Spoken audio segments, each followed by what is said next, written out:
Good morning all of you. मैं Meena Duchania, assistant professor, SPC government college Ajmer.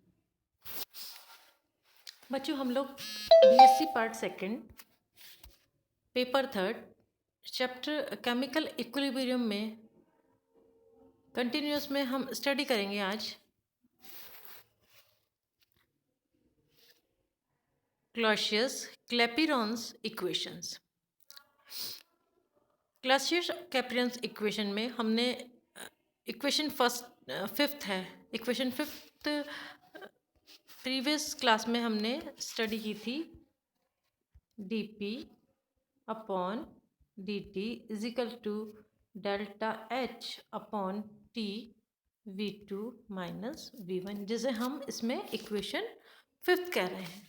तो equation fifth में यदि लिक्विड का वॉल्यूम v1 और वेपर का जो वॉल्यूम है वो v2 के कंपेयर नगण्य मान लिया जाए, तो इक्वेशन हमारी फिफ्थ हो जाएगी dp upon dt is equal to delta H upon T v2। ये हो गई हमारे पास इक्वेशन 6। अब यदि वेपर आइडियल गैस के इक्वल बिहेव करती है तो आइडियल गैस इक्वेशन क्या होती है? PV is equal to NRT, जहाँ N क्या है? Number of moles. तो V2 की हम इस तरह से वैल्यू निकाल लेते हैं, तो V2 हो जाएगा V2 is equal to RT upon P। ये हमारी हो गई इक्वेशन 7। अब इक्वेशन 7 से V2 की वैल्यू इक्वेशन 6 में पुट करते हैं हम लोग। तो इक्वेशन 6 में जब पुट करते हैं तो इक्वेशन 6 इस तरह से हो जाती है dp upon dt is equal to delta H upon T into R T into D P is equal to क्या हो जाएगा? Delta H into P R into T square. 1 upon P को हम लोग इस तरफ ले आते हैं तो ये इक्वेशन हो जाएगी 1 upon P into D P upon D T is equal to delta H upon R T square. या डी टी को हम इस तरफ ले जाते हैं तो इक्वेशन 8 हो जाएगी D P upon P is equal to delta H upon R into D T upon T square. ये हमारे पास हो गई इक्वेशन 8।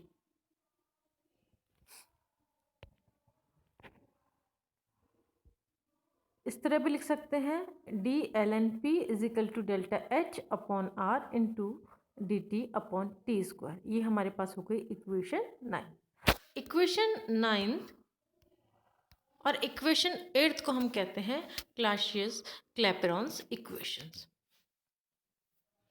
यदि इस इक्वेशन में डेल्टा एच की वैल्यू कांस्टेंट मान ली जाए, डेल्टा एच क्या है? कांस्टेंट मान ली जाए, तो इक्वेशन 9th है वो किस तरह होगी? 9th इक्वेशन, ये 9th है, integrations D L N P is equal to delta H upon R integration 1 upon T square T T. तो इसका इंटीग्रेशन हो जाएगा L N P is equal to minus delta H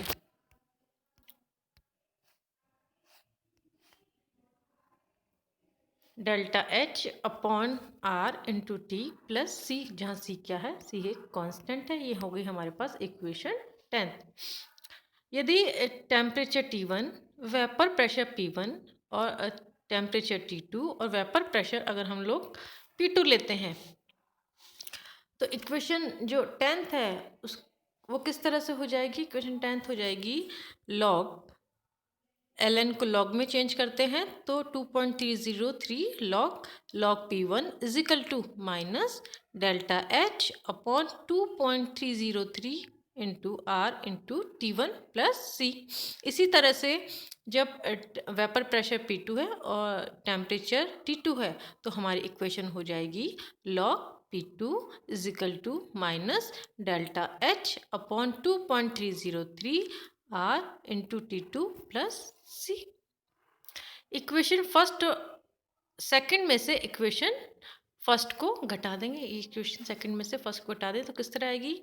log P2 minus log P1 is equal to delta H upon 2.303 into R into 1/T1 minus 1/T2। अगर इसको हम और अधिक solve करते हैं तो ये इक्वेशन हो जाएगी log P2 अपॉन P1।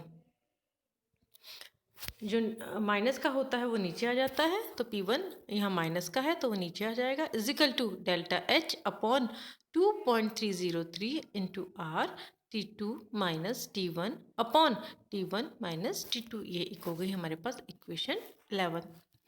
किसी लिक्विड का बॉइलिंग पॉइंट यदि दाब P1 पर ज्ञात हो तो उसका बॉइलिंग पॉइंट P2 पर हम आसानी से डिटरमाइन कर सकते हैं। ये तो बात हो गई बच्चों क्लैसियस-क्लैपेरॉन इक्वेशन की। अब इसकी क्या क्या एप्लीकेशन है वो हम देख लेते हैं।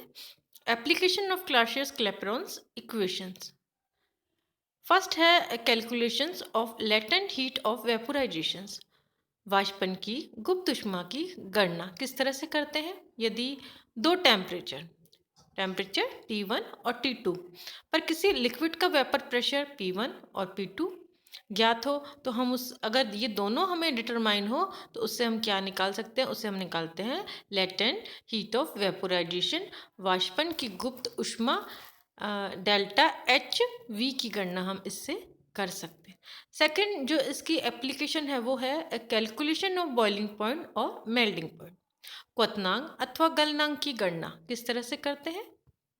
यदि किसी पदार्थ का क्वथनांक और गलनांक एक दाब पर ज्ञात हो तो उसका दूसरे दाब पर हम निम्न इक्वेशन से निकाल सकते हैं। लॉग वो इक्वेशन क्या है, वो इक्वेशन है log P2 upon P1 is equal to delta HV upon 2.303 T2 minus T1 upon T1 into T2। इससे हम क्या निकाल सकते हैं, अगर हमें किस गलनांक और क्वथनांक एक वेपर प्रेशर पर ज्ञात हो तो दूसरे प्रेशर पर भी हम इस इक्वेशन से उसका निकाल सकते हैं।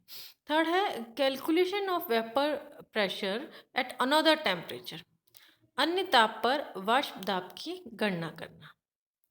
किसी द्रव का वाष्प दाब P1 है और ताप है T1 पर ज्ञात हो तो उसका वाष्प दाब P2 एवं अन्य किसी ताप T2 पर ज्ञात किया जाता है।